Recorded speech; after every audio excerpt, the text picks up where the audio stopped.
Yes, okay. So we're going through various reasons of differences between Bavli and Yerushalmi.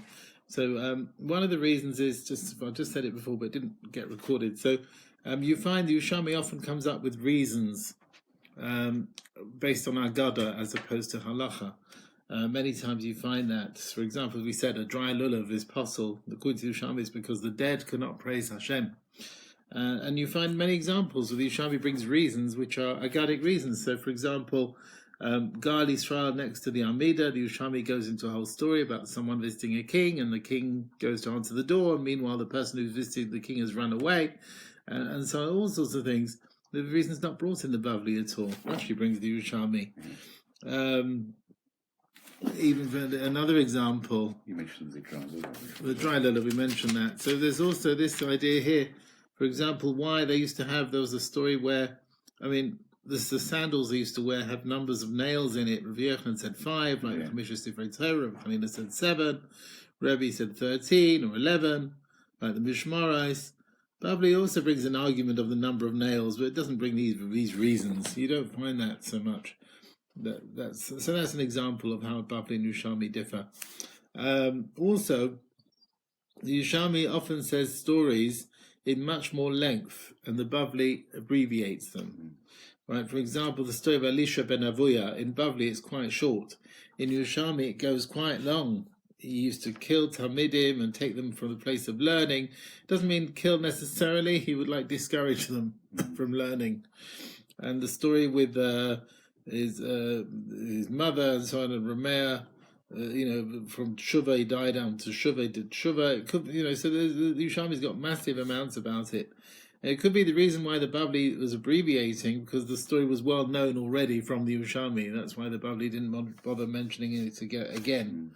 The story of Hulda, the Baron Bavli Talis Dav Ches, is just hinted at. So there were stories they knew about, right? Psachim Kufyu Beis, the story of Rav Papa. Rashi and Rambam bring things which are not in the Bavli there. So you find many examples of this.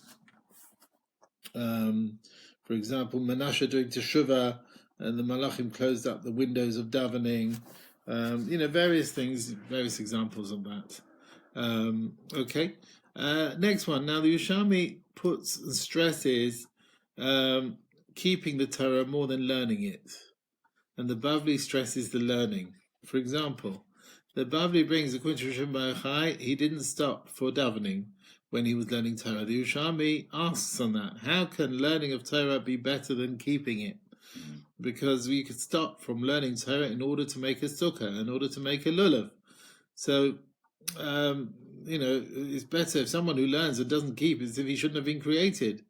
So therefore, the various arguments, for example, we find here, 241,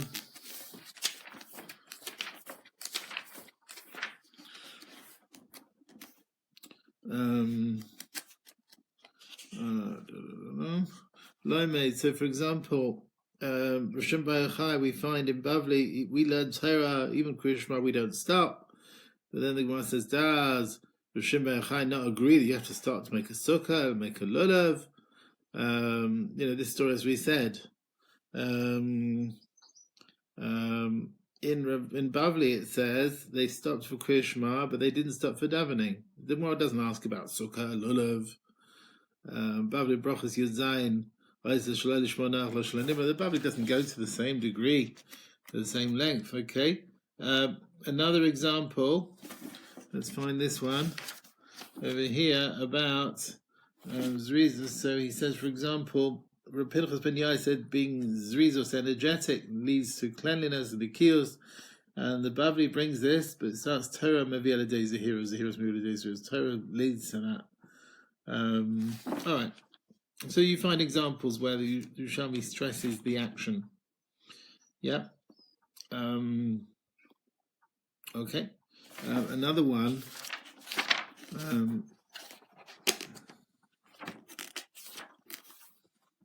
If someone who's learning Torah is potter from Sukkah, the Yerushalmi says there, it says that action comes before learning. Here we hold Hachin that they slept under the bed. They were potter from Sukkah because they learned Torah. Rabbi Huda said one who sleeps under a bed is like sleeping under a Sukkah. So they fulfilled your duty. Okay, all right, okay, fine. So there we are. That's another example. Next one. The Yerushalmi stresses the idea of earning a living. For example, the Yerushalmi brings the pasuk, "You should choose life," which is a reference to a trade, and that's the source that a person has to teach his child a trade. The Bavli doesn't bring such a pasuk. And for example, the source we quoted, and you find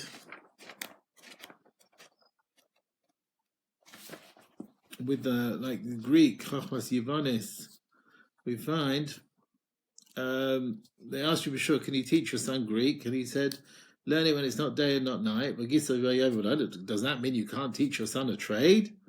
But it says, but we've learned you must teach a trade. So he answered, no, the problem was that people would give out secrets to the Gentiles and so on.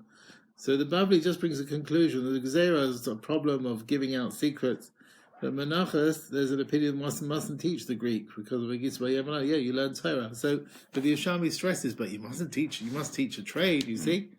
Okay, next one. The Yerushalmi talks about Mesiras Nefesh, even if one is exempt from the strict letter of the law, but what is still doing Mesiras Nefesh, giving one's life for something. For example, the Yerushalmi talks about an Amoira who fasted Yom Kippur for 2 days, right? And he died. He fasted 2 days and he died. The Bavli also says some fasted 2 days, but not they died. Some of the Mesiras Nefesh in Yerushalmi was actually against the halacha. One's forbidden to do that. And sometimes the Yerushalmi in the commentaries actually stress what's going on here. Yeah. It's actually forbidden. The Amoraim who fasted 2 days. The wife of Rebbe Kiva, she sold her hair, whatever, so that he should learn. Someone fasted on his son to die. Okay, various things. He sold his daughter for learning Torah. He fasted to marry to see Reb Chia. Let's just find that one. Reb Yosef fasted in order to see Reb Chia Rabbah. And in the end, his hands trembled, then Reb Yosef's eyes blinded. Ben Lakish fasted 300 fasts to see Reb Chia Rabbah, and he didn't see him. Bavli just says, the thing to see Reb Meir doesn't bring various stories of people fasting for this or anything like that. Okay. Right, where are we up to now? Okay. So that's examples of that you find in Yerushalmi. Next one. Yerushalmi stresses the importance of living in Eretz Yisrael. Whether in going in halacha, in Aggada, the Bavli not so much. Bavli is mainly at the end of Ksuvas.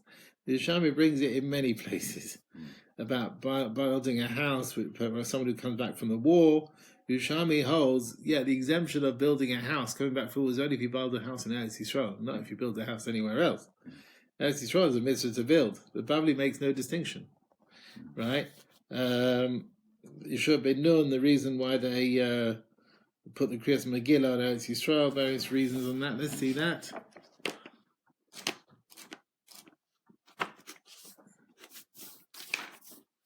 So, for example, here,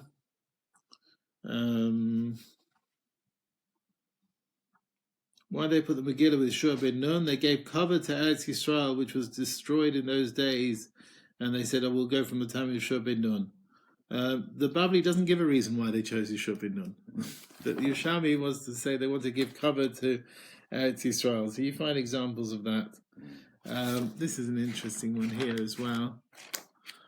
They probably didn't want to criticise themselves for not making more effort to get back there. Yeah.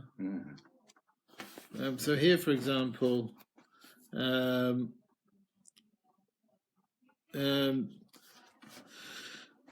tzaddikim in the world. The world is lacking 30 tzaddikim in the world, like Avram, Hayayiyah, and sometimes they're mainly in Bavel, a few in Eretz Yisrael. Sometimes they're mainly in Eretz Yisrael, a few in Bavel. It's better when they're all in Eretz Yisrael. And the Yerushalmi, the Bavli says there's maybe 40 or 50 tzaddikim in the world, 30 in Eretz Yisrael and 15 in Bavel. It doesn't say it's a good sign when they're mainly in Eretz Yisrael. The Bavli doesn't bring that. Okay. Right. What else have we got here? Right, the 14 years. The Yerushalmi discusses what happened when the Jewish people were spending 14 years conquering. The Bavli doesn't bring it. So the Yerushalmi holds in those years they were not yet permitted to a woman from a battle, Yefastaya. The Bavli doesn't bring that. So for example, you've got here when they came to Eretz Yisrael after 14 years, that's when the brachas and the klolas were said. 7 they conquered, 7 they divided, and the blessings and curses were only said after 14 years. And Chanina asked, but doesn't it say when you cross over the yard and you'll put up these stones? Sounds like straight away. He says, yeah, they put up the stones straight away, but the blessings and curses were after 14 years. Bavli doesn't bring all that. And the Bavli seems to say the brachas and curses were straight away. But the Yerushalmi says, no, they were 14 years later. All right? Okay. Mistakes. The Yerushalmi brings many cases where the Jewish people made mistakes. The Bavli doesn't bring it. For example, there's a contradiction in the date when the city was broken into. Was it the 9th of Tammuz or the 17th of Tammuz? The Bavli makes a distinction between the first temple and the second. The Yerushalmi says, no, the truth is it was on the 17th, but they made a mistake and thought it was on the 9th. They got confused and thought it was on the 9th. So they made a mistake in the Ibor of the date. They made a mistake on the year. Another example of a mistake, like the skull of Arnon Hayavusi, they found under the Mizbeach, and the Kalim, the Kohen were Tameh. They found it, and they came from the Goyla, and they purified the house. Chagai told them off. They made a mistake in the Torah and the purity of the house. There's a question whether they found it in the second temple. Psachim here it's mashma they found it in the first temple. The Bavli doesn't bring any of that. Okay. There's also an example here.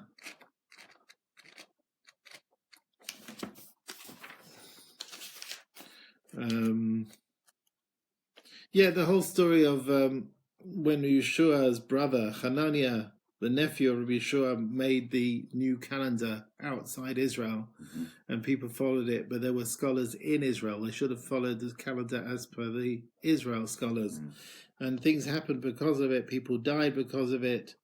People made a mistake where they heard about the calendar, they didn't follow it. There's not, in Bavli and Brachas, there's a lot less. It doesn't talk about it so much, but there's much more in the Yerushalmi about it, how they made a mistake, and he was telling them off. He said, Kimi Bavel takes a Torah. They said, no, it doesn't say Kimi Bavel, from Bavel the Torah come. No, from Yerushalayim. He was telling them how they made a mistake to follow the calendar that was brought from Chutz La'aretz through the nephew of Rabbi Yeshua, and he was telling them off about that. So people were making mistakes much more in the Yerushalmi than in the Bavli. Okay? Let's move on. Murder. Yerushalmi often talks about people killing each other. The Bavli doesn't so much. For example, the Yerushalmi brings back the Kohenim Gedolim who used to kill each other. That if you put the deputy with the Cohen, he might kill him in his special area there for the week. And there's a danger that the deputy will kill the Kohen Gadol. The Bavli doesn't bring anything like that. For example, the Yerushalmi brings back Elisha ben Avuya. It says he was killing some of the lads. Or there's a worry that the Nasi will kill. Ede Sheker, who brings someone for killing. Tamide Beis Shammai killed from Beis Hillel. Let's just see that.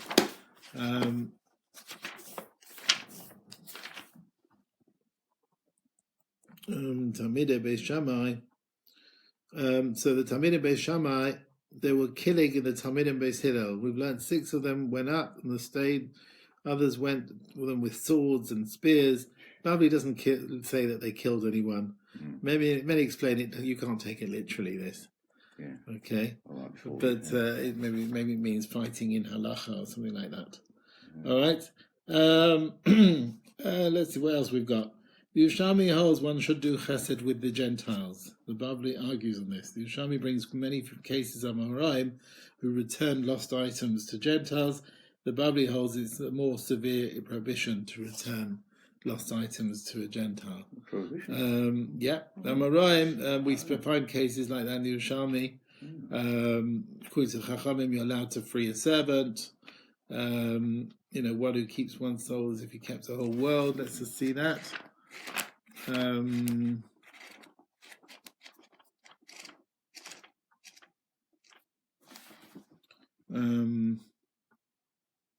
So anyone who ruins one's soul as if he ruined the world. One who keeps one soul as if he kept the world.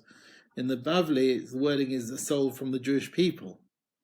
In the Yerushalmi, it doesn't say from the Jewish people. It says one who keeps a soul. It doesn't say about Jewish or non-Jewish. It doesn't say in the Yerushalmi. Okay.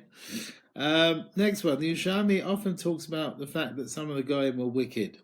The Bavli doesn't do that so much. For example, Ninveh, they did teshuvah. The Bavli stresses it was proper teshuvah. They even returned back a beam which was built in their houses. The Yerushalmi holds no, the teshuvah was a fake. They didn't return what was in their houses. Okay. Next one. The Yerushalmi often brings things that miracles might happen. The Bavli doesn't say, well, miracles might happen. For example, one who tells his wife, this should be a get if I don't come back between now and 12 months, and we've heard he died.